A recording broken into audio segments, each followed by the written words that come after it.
Hi, I'm Susanna Bowling, and this is live from the Hotel Edison.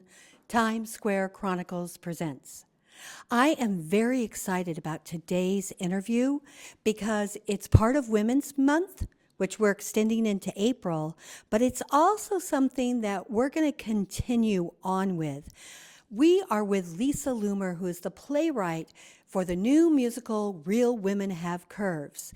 We are going to be doing an interview with her today, then we're going to skip next week, and then every 2 weeks, we're going to be doing an interview with somebody from Real Women Have Curves and bring you into how a musical really works, and one I think is going to win a Tony Award. Lisa, how did you get involved in writing musicals? Well, my first musical, which is still in progress, I got involved because Tom Hulse called me about Like Water for Chocolate. This musical I got involved with because Sergio Trujillo called me. And Wait, how do you say his name? Sergio Trujillo, Oh, yeah, I'm never going to do that one right. he is the director and choreographer of Real Women Have Curves. And he asked me if I was familiar with the play. I was a bit, and the movie. And he and the producers asked me how I would turn it into a musical, if I would update it, because it takes place in 1987. Just, they ask you what your take is. And I thought about it, and I thought, I always ask myself, why this show, why now?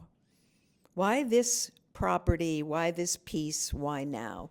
Do you still have that question? Oh, no. But when I was thinking of what my take would be, and if I could find this show in me, if it was part of my work to adapt it, why? And initially, this turns out to be ironic, but initially I was watching the acceptance speeches for the vice presidency in, I don't know, when Kamala Harris was nominated. And I watched her acceptance speech, and the first thing she did was she thanked her immigrant mother. And she talked about the shoulders that she is standing on. And I listened to her and I was very moved, and I thought, that's it. That's a reason to do this show now, because women coming into power, women of color coming into power, the first person they thank is their immigrant mother. And it's ironic because clearly the show is being presented to the world in a very, very different time. But that was very inspiring to me. And for me, the question for our central character, Anna, and for many women, daughters of immigrants, is what do you take with you from your family and your culture? What do you carry with you? And what do you have to leave behind in order to become yourself, in order to do what you have to do in the world? And that tension was very dramatic to me and very powerful. And I think in a country filled with immigrants, it's something that people can really relate to. I'm going to say something that's probably very controversial. Oh, good. Aren't we all from immigrants? Yes, we are. Yes, we are, whether we recognize it or not. Unless you're a Native American, we are a country of immigrants. Exactly. And not only that, but in a strange way, immigrants here now, I think, have an easier choice because they know their background. Like, I'm German, English, and French. I haven't a clue at what mine is. Haven't a clue. Well, I think if you're a first generation immigrant, you live with a tension between your culture and what American opportunity means. In Real Women Have Curves, this is also a show about body image. Oh, yes, it is. Yes, it is. And I thought about that, and I thought, are we post body image now? No. But we're not. Clearly we're not. And I think even body image, I think even that relates to the theme I was talking about because, and you'll see this, it's a very, very big moment in the show about people being who they are, let's say stripping down to their essence and having the courage to say, this is me. And yes, for women, it is about the body. It is about accepting yourself no matter what size, what color, what height. But I think the reason why it resonates so deeply with people and with men in this moment is because it's about you accepting yourself, which is even beyond the body. The body's important, but even beyond the body, this is who you are. This is who you are, what you are embodying in this life. I think women have a really hard time of this because they're told through magazines what they're supposed to look like. They're told through men that, oh, I like her because she's thinner, or I like her because she's bustier. And then women, sadly enough, do it to each other as well. Very much so. And what we'll see, and mothers pass it down to daughters. My first play was about similar themes, and I had 3 women of different centuries who had done various things to themselves in order to fit into the male view of beauty. And one of them was a Chinese woman from the 18th century with bound feet. And her mother had bound her feet, her mother. Oh, yeah. So it is very often passed down from the mother to the daughter. More importantly, in Africa, they literally do worse things to women. And it's the mother and the people. And even when they come here, their culture tries to do that to them. Yes, I think women internalize the view of the dominant culture, which is male. Yeah, crazy but in the terms of the African, it's the women that started this. And it's like, why? I'm sure the men started it because they didn't want women to have the freedom of their own pleasure, if we're referring to the same thing. Yeah, yeah. I find this crazy because as much as you get evolved, as spiritually as you become, these issues still happen because we're in skin. Yes. And so emotions and things take place. Yes. In this story, we're dealing with a lot of things. I think what is so timely about this story is I see it as an antidote.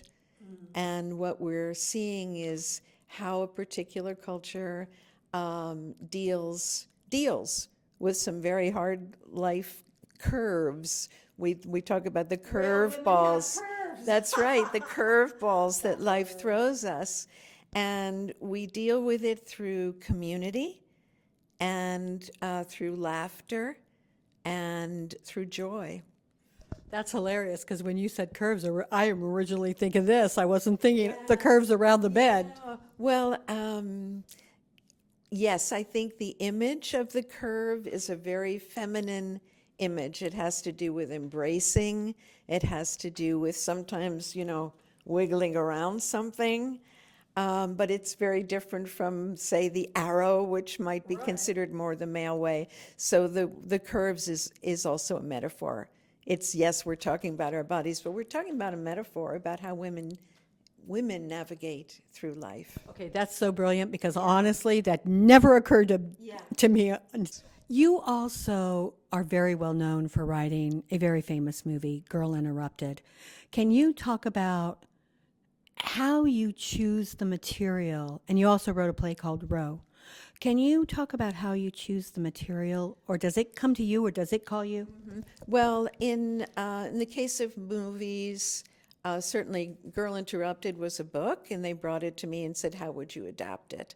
And I did the original screenplay, and then what you'll see in the movie is I think, very much the director's vision, cinematically, and how he saw the conflicts. In a play, my plays come from me or somewhere.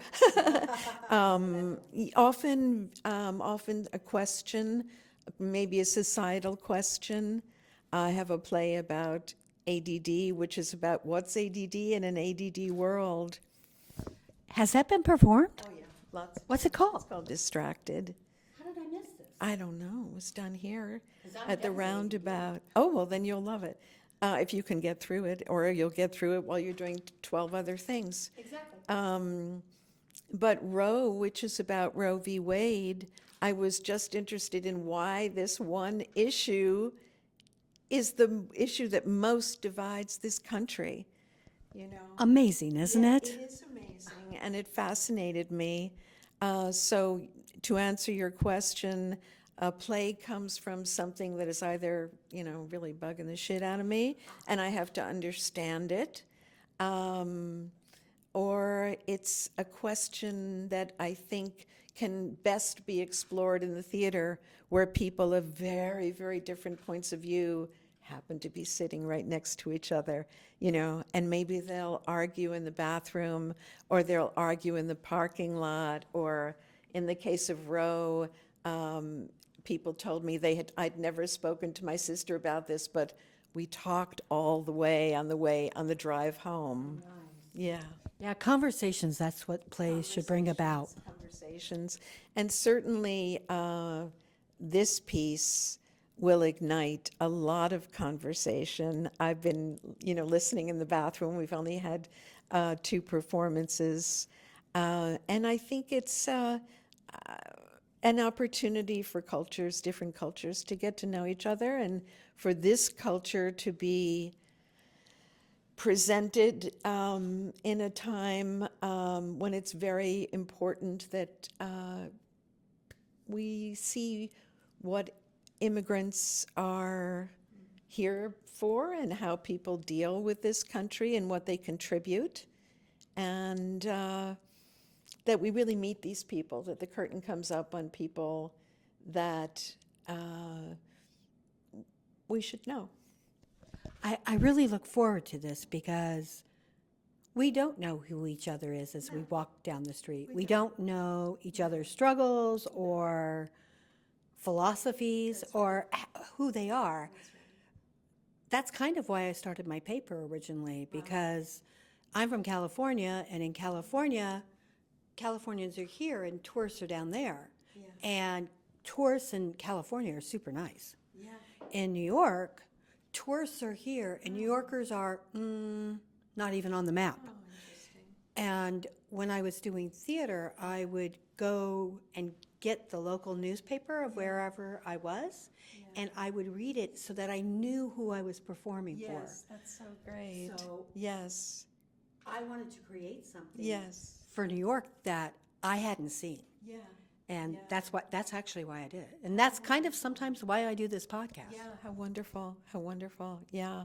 I remember when I went, when I wrote Roe, it began at the Oregon Shakespeare Festival, and I went to every single church in that town, maybe 20 churches, to see what people were thinking and what they believed, and, what their spiritual and emotional lives were really about, to be able to talk about America, to do a play about America. What haven't you been able to write about and want to talk about that you haven't had a chance to do yet? Well, I'm about to do a play called Side Effects May Include, which is about pharma, and which asks the question, are we medicating life itself in terms of psych drugs, drugs for anxiety and depression, to look at why, as a society, we are being influenced by those ads on TV, which present a life that maybe we're not really supposed to live, With real women that have curves, what would you like audiences to take away from the show? So many things. Mostly the idea that women are powerful when they work together, and they're joyful when they work together. That we can confront our hardships with laughter and with embracing each other. I love that. Is there anything that I haven't asked you that you would like my audience to know about? I'm sure there's a ton of things, but I would like you to know that the music is astounding. This is my first musical. I don't come from a musical theater background, and I love this music. I'm on my feet every night at certain points in the show. There's one song that two songs that I cry all the way through, even though I've been working on this for 5 years. The music is original. It goes from a musical fantasy to a ranchera to a song about valuing our ancestors to crazy teenage love. Two teenagers. There's a song called "Doing It Anyway." We don't know what we're doing, but we're doing it anyway. That's absolutely hilarious. So you cannot leave the theater without singing these songs, without these songs being in you. And it's a very, very rich experience. I have never seen an audience respond to a show the way they respond to this show. Our number, Real Women Have Curves, there's like a 3-minute standing ovation for the number, for the musical. is the number in the middle of the show? Where is it? About 3/4 of the way through. It's not at the end. It is not at the end. So, and then at the end, the response, I've just never seen it. I've never seen anything like it. There's something about this show that touches people and deeply, and also it's an amazingly positive, joyful experience. I'm a pretty dark playwright, so, it blows my mind. There is some stark reality in it, and there's a fantastic balance, a silly musical, but it's very funny, and very joyful. Now, this originally started at ART, right? And where is it playing and what day does it open? Well, we are having our second preview tonight. Our second preview is tonight. We open April 27th. It did begin, we did a very, very successful run. It's different. We have three new songs. It's more polished, it's stronger, clearer, and you can come see it now. I'm going to see it at 7:30 tonight. I am so grateful to my guest, Lisa Loomer, and being able to promote Real Women Have Curves. You will see this tonight, actually, and then in 2 weeks, look for more episodes of Real Women Have Curves. I am so grateful to Magda Katz for videoing us and making us look good, to Romel Gopez and the Hotel Edison for giving us a home and a place to share what we think. I'm Susanna Bowling, and this is Live from the Hotel Edison, Times Square Chronicles presents.